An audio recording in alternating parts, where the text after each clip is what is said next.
Welcome, everyone, and thank you very much for tuning into my podcast. I have today a very special guest because I actually study with Lorraine. Lorraine is going to be with me here because I had amazing conversations with her and I observed her when she was coaching. We had some trainings together. We are in the school together.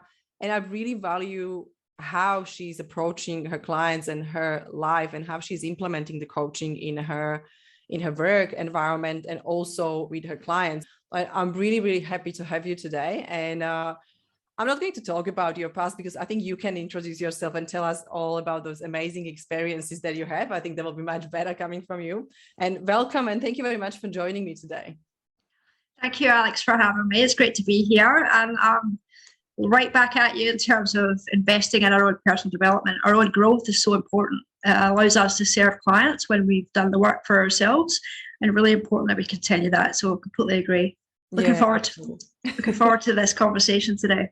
Yeah, cool. Can you just tell us a little bit about your background, like where you're coming from, why coaching, what you do, just a little bit that people understand where you're coming from. And after that, we will deep dive into so many cool topics. Yeah, absolutely. So my background is in sport, high performance and community sport. I'm surrounded by coaches all of the time. In fact, I'm a coach myself in a sport environment.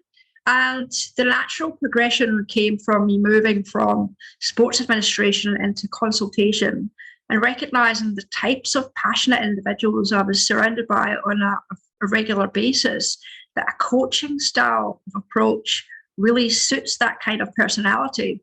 So people who get fired up at stuff that's really cool and exciting, from Olympic medals to, watching a little 6-year-olds do really awesome things on a sport field. That can be a volunteer, a professional paid staff member, to a parent, you name it. That level of passion and commitment that exists in the sport world is very much my background. Moving into personal development, I bring everything that comes from that world of sport into my business.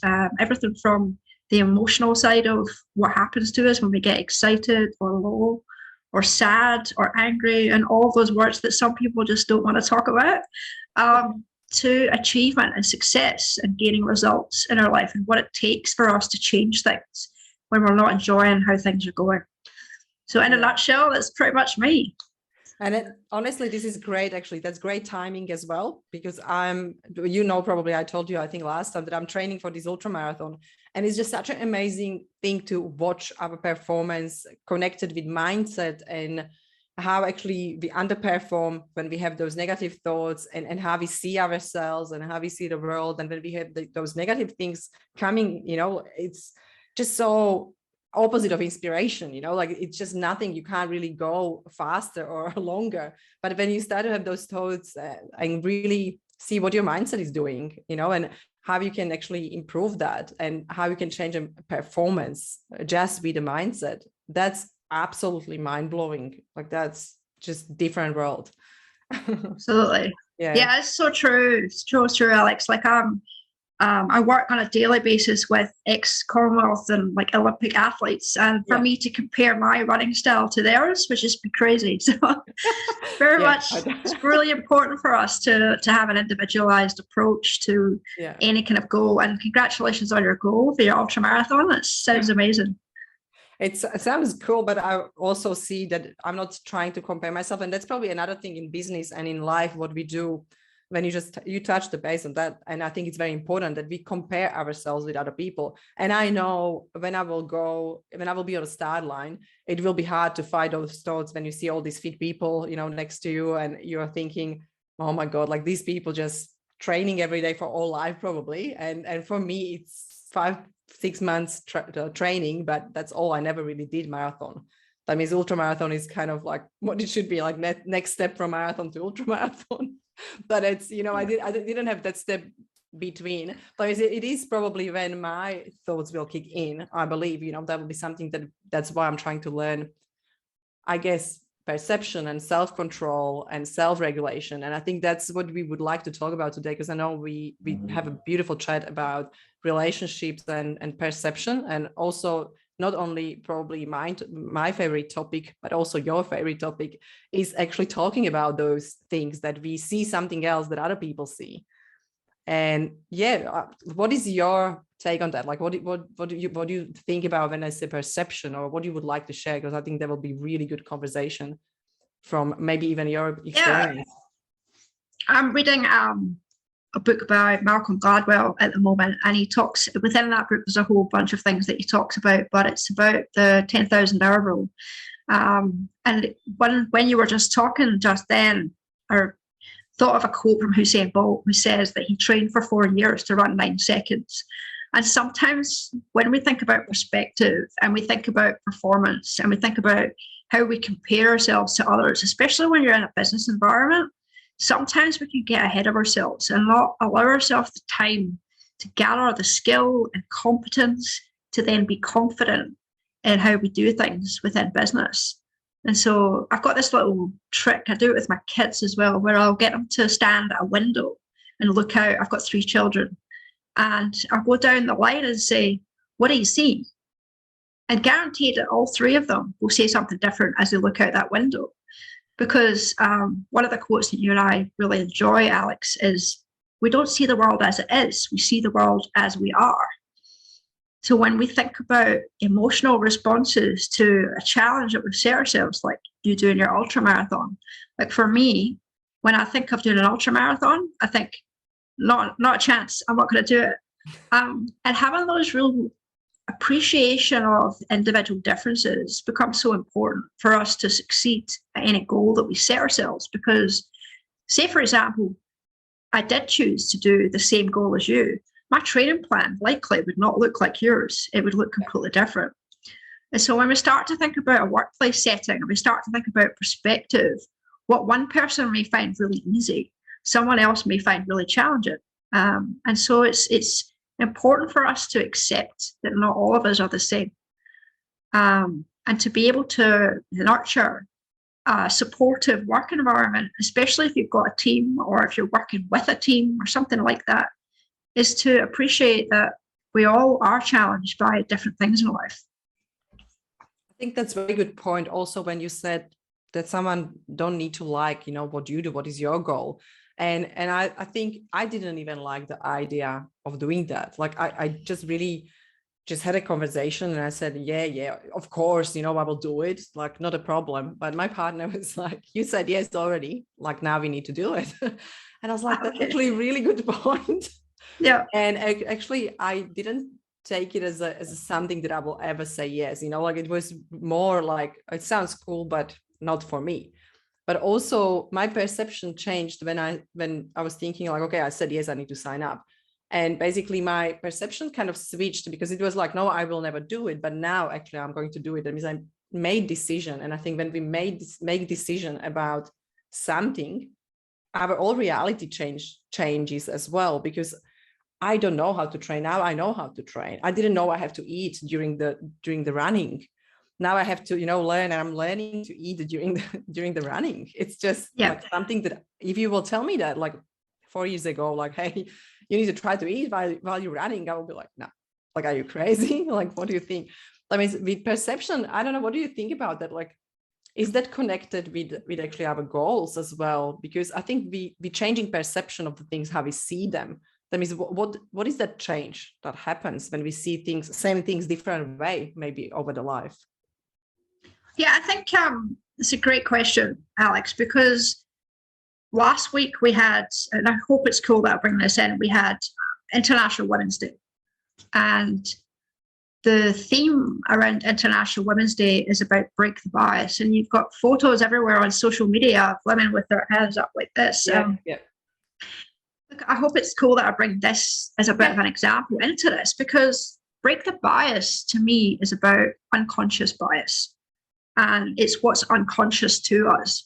Perhaps for some, it's about don't spend any time thinking about what underpins any decision strategy that we run in life. The unconscious part being we will have beliefs and patterns, some of which would be obvious. You may be able to say, the reason why I make this decision, and I'll give an example in a second, is because that's how my family have always done things. Or we can relate to a saying that we might say out loud and say, oh, my mum says that, or my dad, or my grandparents, or someone in our family or close to us. We become conscious that that's a saying that's been passed down by generations. So, like, for example, I come from a long line of very strong-willed women. It may not come as a surprise. So it'd be very easy for me to be in a situation with a man where there's conflict, for me to say, this always happens, or a statement like that. So if I've gotten into a disagreement with a man who is as passionate and strong-willed as me, the unconscious bias is to believe that's how it always should look. But to challenge that belief is to be curious and open to it not looking that way, and perhaps being different. And to me, that's breaking the bias. It's breaking our own unconscious bias that we bring to every situation. And as we know, Alex, when we do our transformational coaching work, that's where we can really have the chance to explore what is unconscious and bring it to the conscious mind, especially when we're not getting the results that we want. Yeah. Yeah. What do you think about that? Yeah, that's such a great point. That's so many things came up to my mind because it's just so many things, like really small example of action based on unconscious thinking. Was when I was actually Saturday morning going and sitting in a car, driving same road at the start, and turn left because I thought I'm going to the office and I'm supposed to go right. And I realized how we are set up like robots, like we are just really unconscious robots just walking around, basically, maybe after 5 years of our age, we just done, or I don't know, 10 years of age. And it's interesting how that was basically showing up as well when I was at the event for International Day of Women. And I was thinking, I never really thought about that, honestly. Like, I know there's a lot of feminists. I know there's a lot of, countries that women really don't have rights. And I think that's where we should probably bring that and talk about it more and bring that help, and support. But I still think, and again, that's my perspective. And I'm not saying that people have bad experience, but I had always good experience and I never felt less or, pushed away. I actually had more problems with female leaders than the men leaders. That means I felt more accepted, by men in the leadership position. And it's very interesting because when they started to talk about that at the event, I was starting actually to doubt myself. That's another thing, but it was very strange because it just came to me and I was like, maybe I don't have a chance, as a leadership coach in that man leadership environment, and I'm talking to CEOs and I never really thought about that. Now I started to think about that.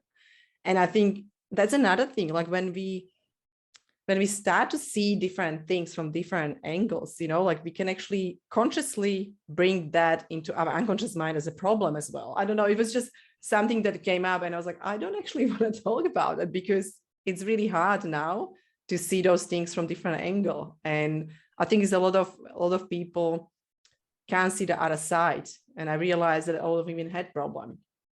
And I didn't see that, it was probably selfish, maybe, but I just didn't have any, space and maybe opportunity to talk about it. But when I saw that at the event, I was like, wow, okay.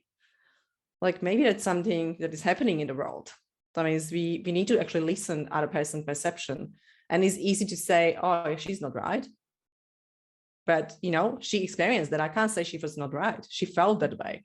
And I was like, wow, like that's I guess that accepting of, some perceptions and unconsciously, like we just live our life. We don't really take care of other stuff, we just living. But when we start to have conscious conversation, I guess that's when things come up.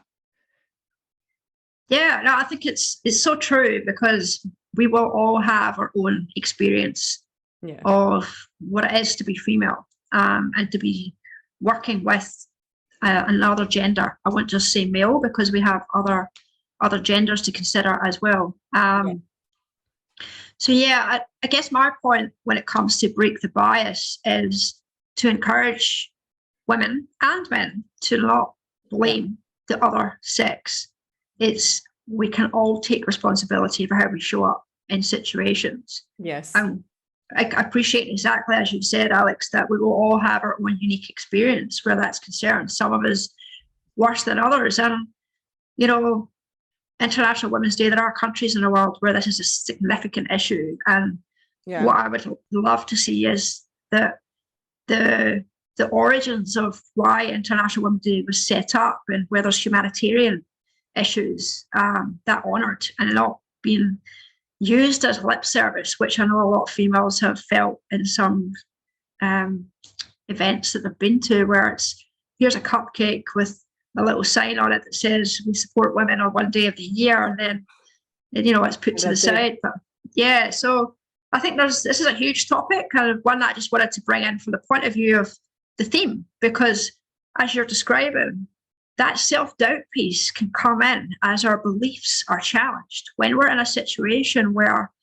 everything that we know to be true is challenged, we know as we do the NLP work that we do in a coaching environment, as human beings, we're wired to delete, distort, and generalize through filters everything that we believe to not be true. Yeah.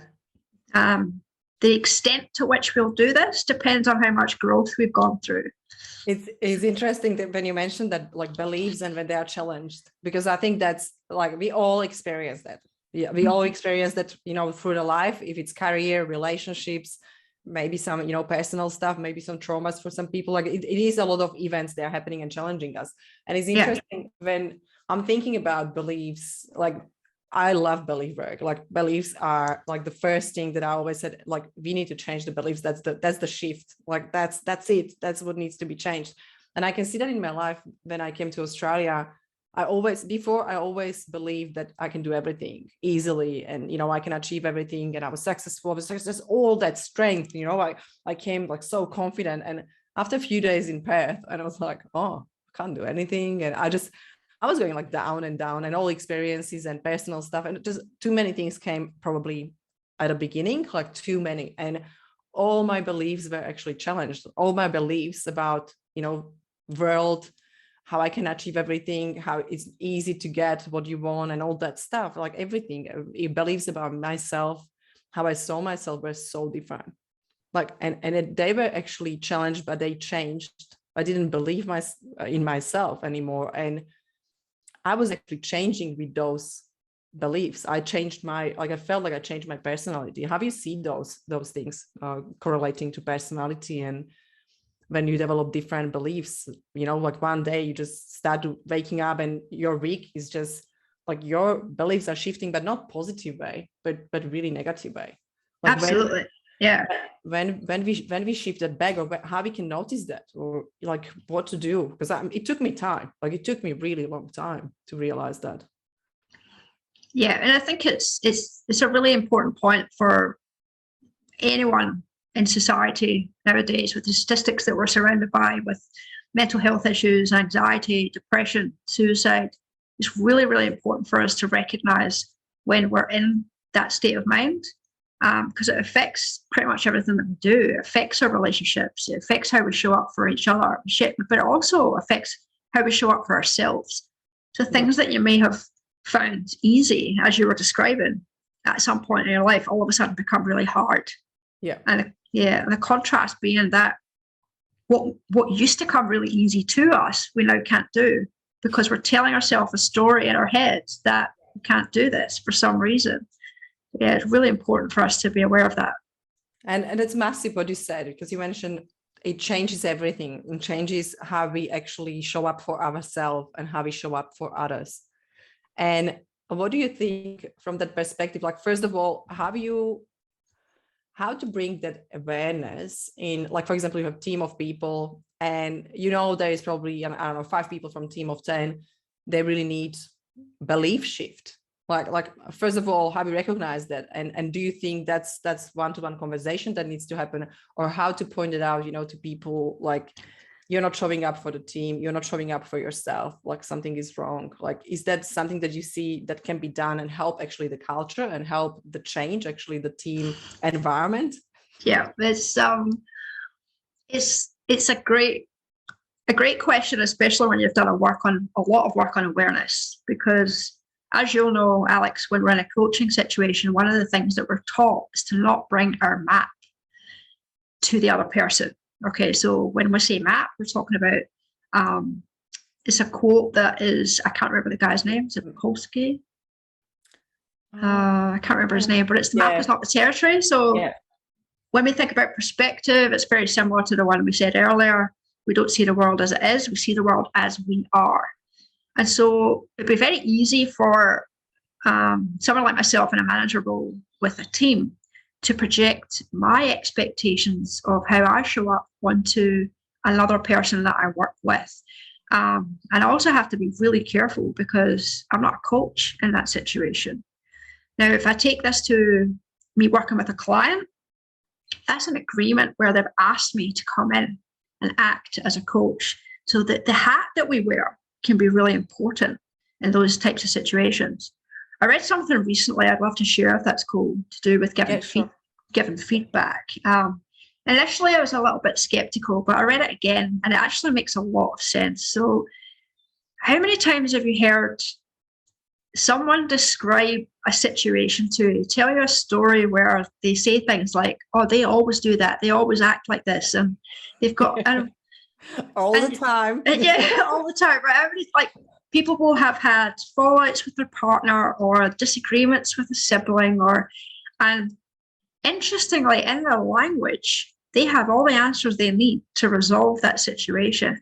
And yet we go for this harder option of making it difficult for ourselves, where we almost reject all of that knowledge. Yeah.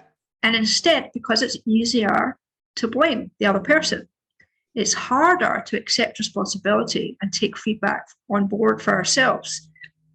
And yet it's not. It's actually easier. I'll come back to that in a second from a point of view of how we want things to be. That we can, I'm sure we'll cover that in this conversation. So, what was I talking about? Completely lost my train of thought.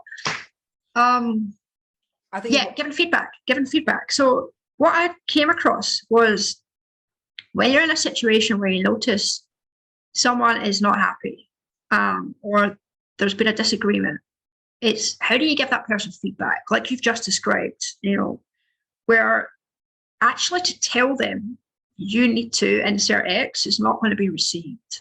Yeah. Okay. If that person is very emotional, one of the things that, as a profiler, a DISC profiler, looking at human behavior, that we focus on is we encourage people to look at the behaviors, not the emotion or the drama response that's going on.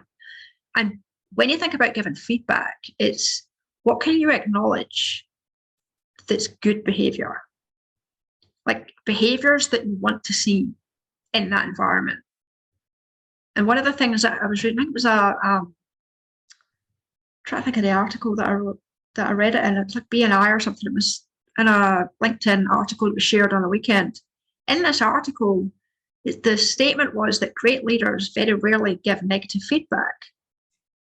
And part of that is because what we were saying earlier, being given, when we receive negative feedback, we will want to delete, distort, and generalize what we're hearing, because it goes against what we believe to be true about ourselves. And we protect ourselves and emotions. Yeah. Yeah. So if we're very emotional and someone is telling us something that we don't want to hear, we will want to get rid of it. We'll want to move away from it because we don't want to hear those words. However, look at the contrast. If there's something about what we're doing that is good, and someone is telling us those parts, giving us positive feedback on the good parts, we actually remember that. That's something that I will just add on if I can. Go on. This is actually something that I read in a book. It was amazing because I realized there's not a lot of books actually about the mindset in sales. And it was interesting thing that this guy was teaching sales the way that when you finish your sales goals, when you finish some kind of sales work, just write down what went well and what I can improve, but never look at what was wrong. Never ask question, what actually was wrong? What did I say wrong? What was not good, that I mentioned, and what I shouldn't do? Because what you do actually in your in your pathway, like your neural pathway, you're creating actually reminder of those negative things. That means when you go to next sales calls or sales work, you actually first thing that will pop up is that negative things that you just wrap up on the paper.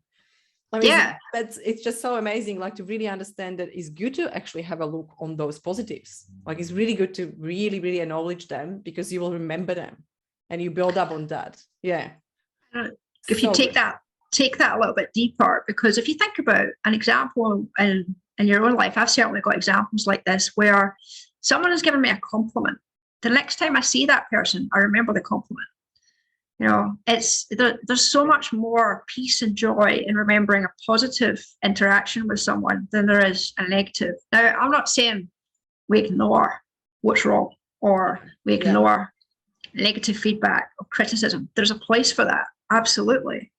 Sometimes, though, when we're in a leadership role or we're working with leaders, it's more about, or we're a leader ourselves, it's more about what can I acknowledge myself for? As you've just said with your example. What was really great about what I've just accomplished? Yeah. And then you can allow yourself a time to say, knowing that I didn't behave in the way that I wanted to, like, how can I change that for next time?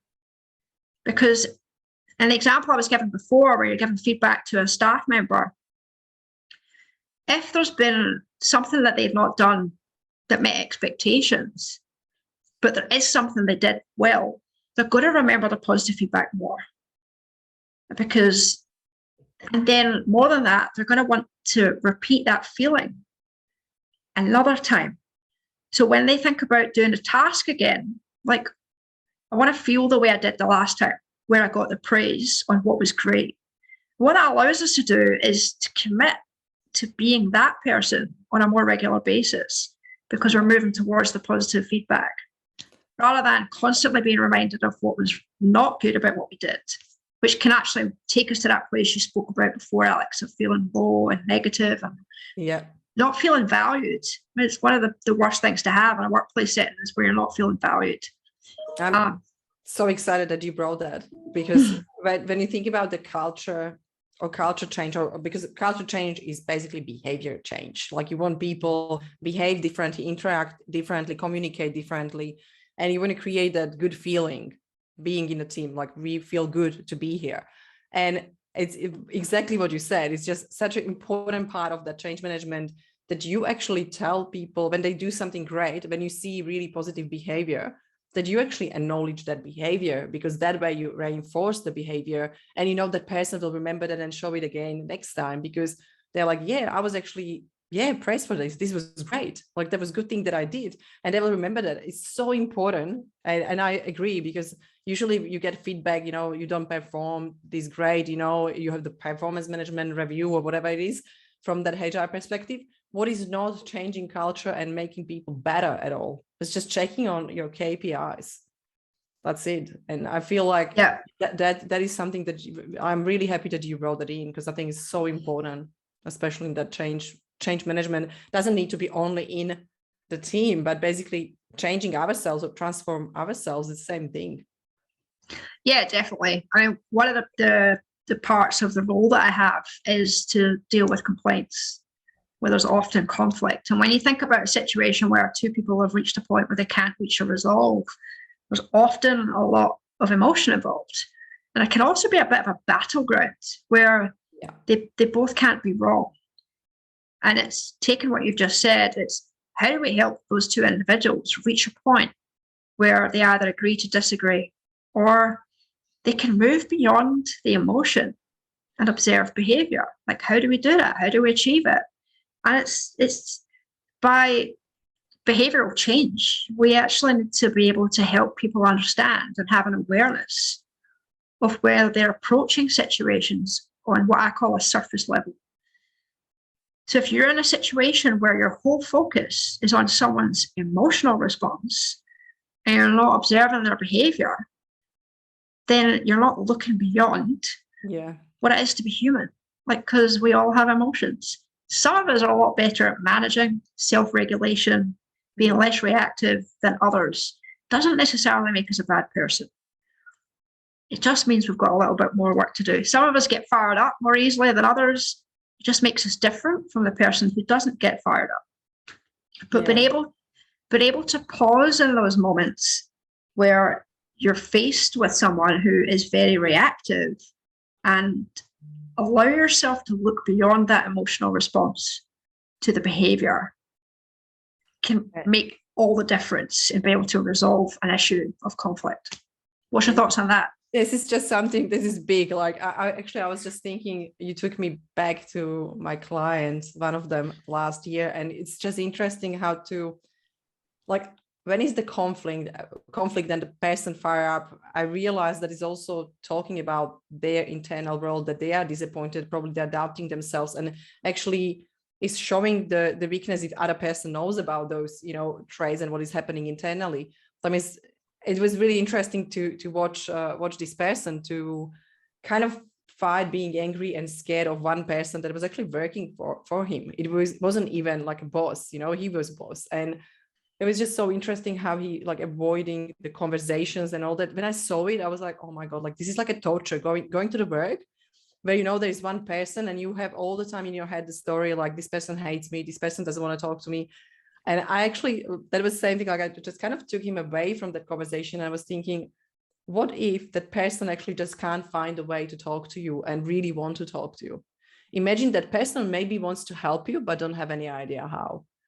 I was just kind of put it on other side. And I said, look, just try one thing. And if that doesn't work, you can tell me that I'm really bad coach. and I asked him to come in with very nice, normal, like really relaxed, and just when something happened, like conflict happened, just say to the person, what, I think we should probably discuss something that is between us, because I really, really wish to have great relationship with you. And I just basically put it like straight away, like he recognized the problem. There is some kind of issue. And so just ask, like, would you be happy to have a coffee with me and just really talk through, because I really value your work. And basically acknowledgement, and tell the other person that, like, I value, you have value, you're adding value to our company.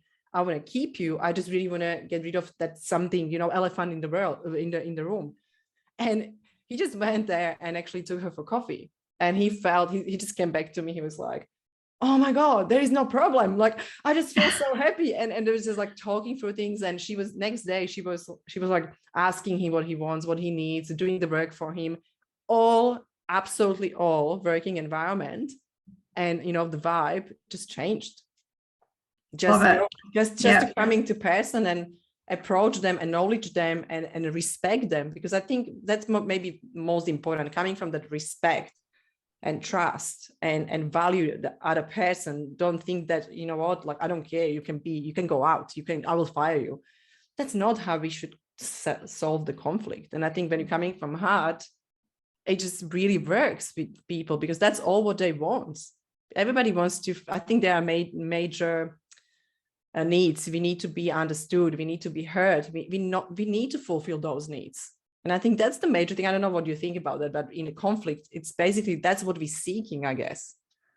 Definitely. I think there's two things. It's everything you just said, Alex. It's like, we all have a need to be seen and to be heard. And that goes back to being a small child. And if those emotional needs are not met, as we know from the ages of 0 to 7, then we will start to form beliefs about certain emotions being present and how we then respond. We teach ourselves how to act when certain emotions are present. For example, I don't know what it was like in your house as you grew up as a child, but no one else was allowed to be angry in my household other than my mum. So, and I've been flippant when I've said that, because that's actually a really important point to consider, is how you were brought up. And what emotions you were actively discouraged from expressing as a child. It stays with you into adulthood. And often that can form some of that unconscious bias that we spoke about earlier, those beliefs and patterns. So when we're in a situation like you've just described, when we see someone express a particular emotion that we were never allowed to express as a child, we can instantly decide it's wrong and it's not allowed. And that person shouldn't do that. Yeah. And what that does is it narrows the space that individual is given to be themselves. And we're gonna get to the point of talking about boundaries, because it is really important that there are certain types of behavior that aren't allowed in certain environments. It's just not appropriate. Yeah. And this is where we start to do what you've just described, which is how do we actually communicate when something's not okay, but without bringing conflict back. If you've seen someone who's really struggling to communicate, like you've just said, two things I would love to share with that story you've just brought up is where's your evidence that that person doesn't like you? If you're telling yourself a story in your head, they don't like me. That was question exactly what I asked. Yeah. I couldn't see exactly nothing. I was like there's nothing. Well, like, where's your proof? Like, give me an example that proves it to you beyond a reasonable doubt that that person does not like you. And then it's, well, what do you want to do about it? So you can either walk away from that, or do you want to resolve it in some way? And your story was a perfect example of how to resolve it, is to actually lean in towards what's going on and find a way to communicate with each other where you're able to be honest and transparent. So yeah, and I think that's when you're talking about that, what is important just came up to my mind from that story as well, that when we are coming from the heart and we believe about the best thing about the person, because we really want to open conversation, basically the outcome we're looking for is to really understand. And I think people don't take enough time to try to understand, to try to understand where the person is coming from, because usually it is about how they feel internally. That's how they act, that's what they do. And we judge based on having no information, what is happening in their life. And that's coming from childhood. When you think about, all school times, and kids are judgy, always doing that thing, like always judging, because they don't ask, are you having great parents? You have great experience at home. We don't do it, to each other. And I think just to really understand other people and care a little bit more than we do, it will help already with communication. Yeah, definitely. Like you've touched on something that I think we can bring into this part of the conversation, and that's feelings not being fact. And what we then, if we are observing someone's behavior, and say, for example, we're taking body language as an example, that's also not fact. And so you don't know someone's intentions, you don't know what someone's emotional response is all about, and you don't know what their behavior really means until you ask them. And so sometimes we're in a situation where you've observed a dysfunctional way of doing it, is to observe someone, look at their behavior, and decide for yourself what it means, because that's you bringing your own perspective to that person's behavior.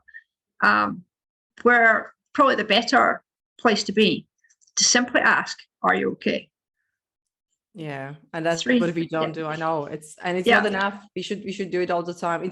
It's all coming like acknowledgement, like acknowledge people for something, tell them they look great, or just say something nice and ask them if they are okay. I think that's just the major thing to do. That should be like everyday life, this should be part of our life to do those things. And I agree.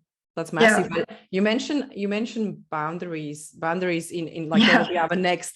I will go there because I think that's probably conversation or maybe topic for a lot of people, because I feel with my clients that's when I'm thinking about boundaries, they can't even, like when we talk about the companies and work perspective, they don't put any boundaries, like when is enough, when is the time I need for myself, when I say yes, when I say no, what is actually appropriate. It's people are getting busier and busier and busier. And I think the major problem is actually that there are no boundaries, that there is no set for like, this is me time, this is me, this is what I need. That means they kind of don't look on their own needs and run the life and career all just reactive way. And I think I would like to ask you, like, I know you want to talk about that. I mean, it will be great just to see how you see that. And of course, from the personal perspective, not just career, but in general, like, tell us.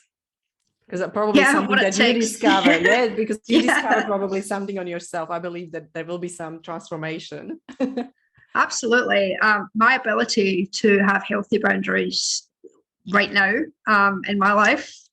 I won't say how old I am, but I'm past 40, so it looks very different to where it did as a child, as a young person.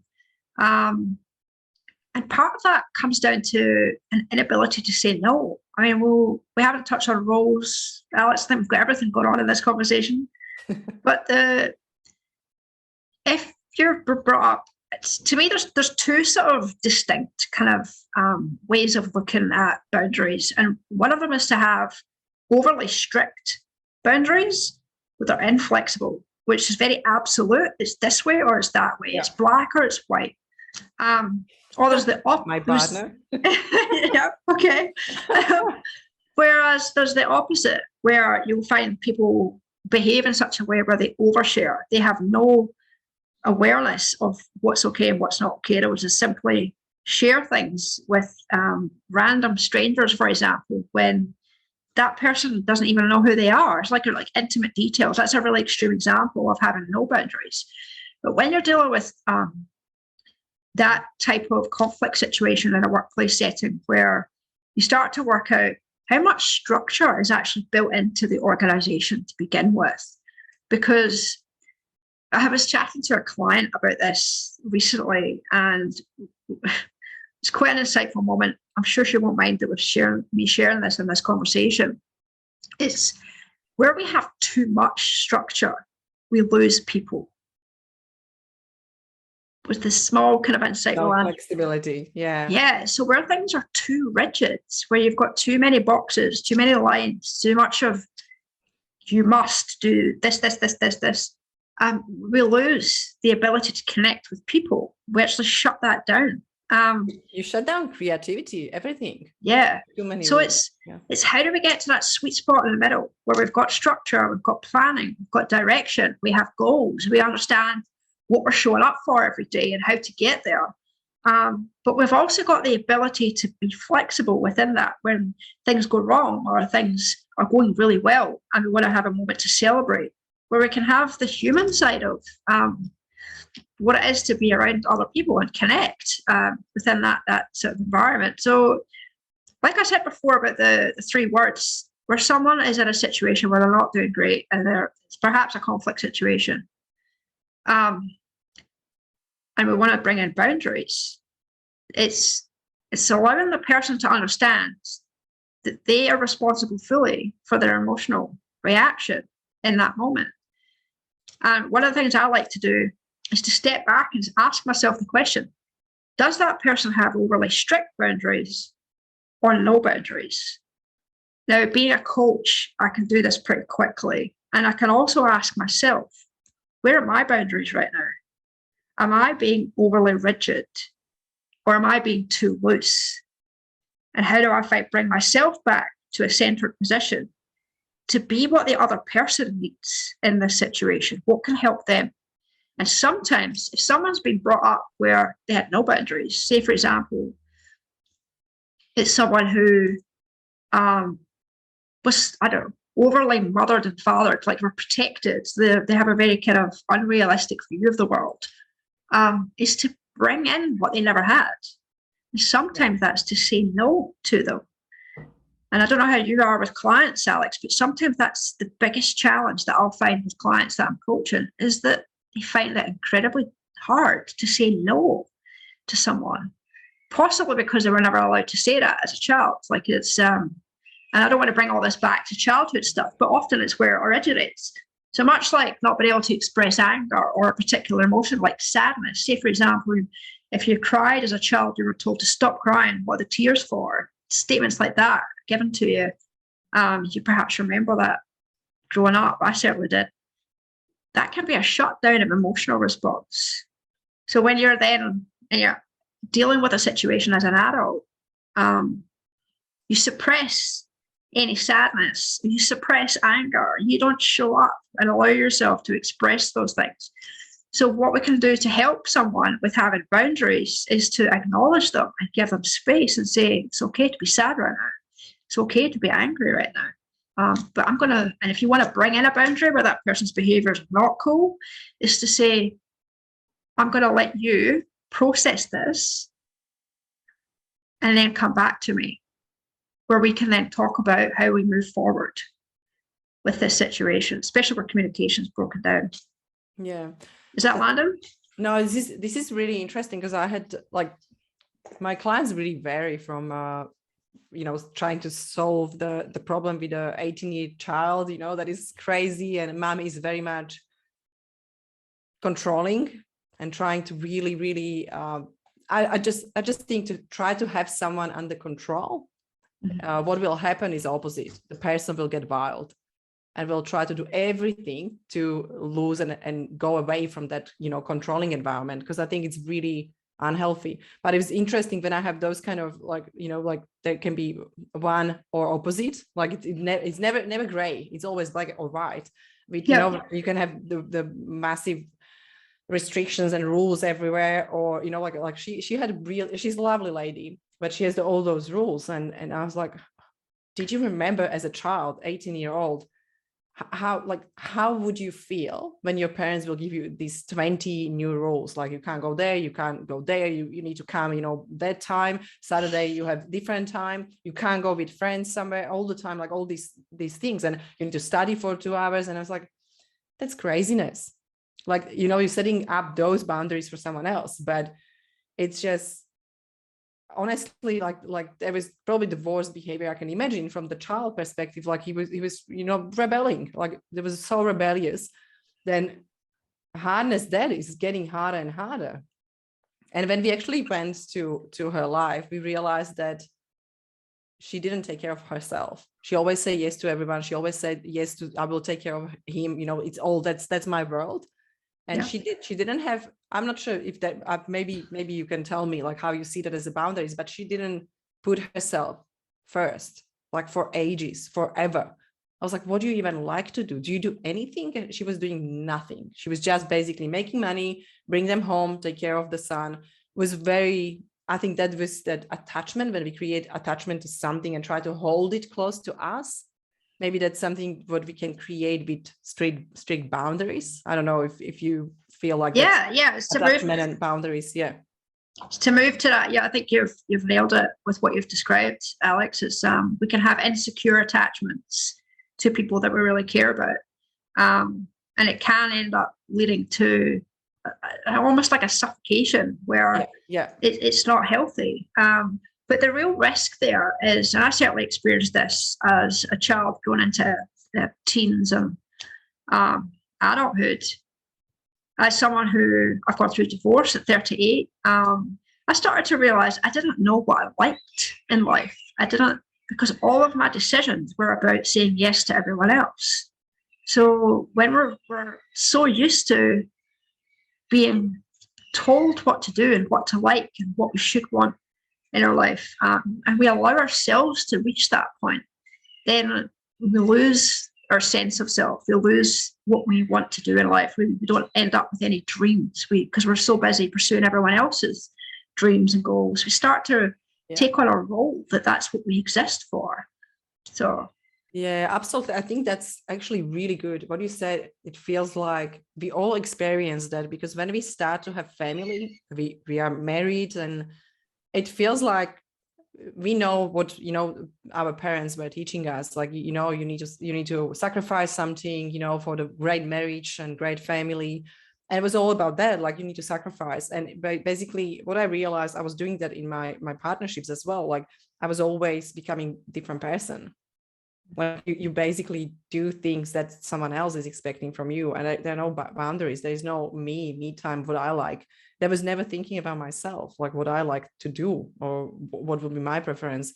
And I guess that started when my dad decided where I should go to uni, and I was dreaming to study psychology. And I was, I said, I'm going out with friends, and I went to the psychology, like the uni, and I asked for papers to sign in. And when he found out, that was the worst thing ever happened. And it was like, no, you need to go study economy. And I was like, what am I having like with economics? Like, I just, I don't care. And such a, like, and who won the fight, of course, my dad. But it's funny how I'm going back, to actually psychology, because coaching is psychology, basically. It's all about the internal world. And I really love it the most. And now when you think about it, like how someone else is actually telling you what to do, how is the best for you when you don't live your life, even though maybe you really are a person to be able to create your own amazing life. But we don't do it. We just don't trust ourselves enough, maybe. I don't know. What do you think about that? I do. I love that conversation, because I mean, if we were to look back at intention and emotional responses and behavior, like being a parent, there's a lot of fear around our children being able to succeed in life. So the emotions of fear would pop up really strongly around that decision time in a young person's life. It's really important. However, if the relationship between the parent and the child lacks boundaries, where the parent isn't able to listen, and the child is also not able to listen, then communication is going to break down, and there may then be resentment. And that can happen in any relationship. It's not just a parent-child, but in a marriage, for example, that can happen as well, where you're simply following instruction based on what someone else believes is really important. Yeah. It can lead to a lot of resentment because one or both of you isn't being truthful or honest. A lot of the time that can happen, where you're simply saying what you think your partner wants to hear. And that's not healthy boundaries. That's avoiding conflict, avoiding emotion, not showing up for yourself. And that can lead to a lot of disappointment. Yeah. And it's definitely avoiding your own life. It's hiding, behind something. And that's what a lot of people do. And I guess I was probably doing that in part of my life as well. That means we do have those, I guess, you call it, boundaries that we need to really work on. But when you think about from perspective that now I realize from this conversation that maybe I don't have healthy boundaries. Do you have any maybe suggestions how people can check on them, or how they can improve, or what they can do first? One thing that I love to mention as a bit of an example is, say you've been in a situation, and this has happened to me, where I've in the past been very good at sharing with 2, 3, 4 people a situation that hasn't gone well. And I'll sit there and recount the story to 2 and 3 other people, what's not gone well. The one person I haven't is the individual didn't go well with. So one of the things that I would encourage anyone who is looking at their boundaries and how healthy they are is to think about, how honest are you being with yourself? And how many times have you tried to communicate with the other person? And that can simply be trying one thing that's different. I'll share an example, if I can, that came up with a client just on the weekend. She reached out to me, having a bit of a hard time. And what we spoke about was the person that she was having an issue with. Like, what kind of personality type do you think he's got? This client is a coach as well. And what we explored was they're the same. They're the same personality type. And I had made a joke where I said, how about you try and resolve the conflict with being fun? And she just thought it was crazy. She's like, what do you mean? I says, well, you both actually have what we call an influencer personality type. You like to do things where you're happy. So how amazing would it be if you made a joke in order to try and resolve what you don't agree on? And it was a bit of a resistance moment for her, but the more she thought about it, she thought, actually, that would be really effective. So sometimes by honouring who we are at our core is the most effective way to bring in a boundary. It doesn't have to be tough or serious or hard or have conflict involved with it. And I think a lot of us bring these ideas that are born from our patterns and beliefs and conditioning that we've had over our life, that something has to look a certain way. It has to sound a certain way. We have to feel a certain way in order to overcome a challenge. What if it doesn't? What if it can look different? That's such a great point. And that's probably the great way to finish, because it's exactly how we experience things. It's so different for us. And that's the same thing when you're going to the same movie. You like the movie, I don't need to like the movie, and we're watching the same movie. That means it's really just to have a look. And also what you said, I think was great, that it felt like we have actually solution inside, like we have all the tools we need. We just need to know more about ourselves. I guess that will be probably what I get from your last share. Anyway, I know you have time till 3. That means I'm not going to take more of your time. But if you are willing to do this again, just have conversation, maybe something more about conditioning. And I think, that emotional part of us and how to work with it even more. I know we touch on everything what we can today. That was really cool. Yeah. But if you have any like a final advice or final tip regarding maybe like emotional, or maybe how to respond instead of reacting, whatever kind of area that can help us to feel a little bit more emotionally fit, I guess, if you have anything that you would like to share at the end. One of the most effective ones that's quite well known, that I'll mention, a lot of my clients talk about it as well, is the 5-second rule. We know that Mel Robbins has written a book on this. It's allowing yourself those 5 seconds of time. Just give yourself some time, which creates space. If you notice that you're feeling some sort of physical sensation in your body, you're getting fired up, and you don't want to behave in a certain way where you would normally behave in a certain way, allow those 5 seconds for you to breathe and ask yourself, how do I want to show up right now? And the advice there is, you cannot get this wrong. So if how you want to show up is to say to the other person, I need some time, can I come back to you? Then please ask for it. That's such a great finish of this session. How can I show on how I want to show up today? How I want to show up in the situation?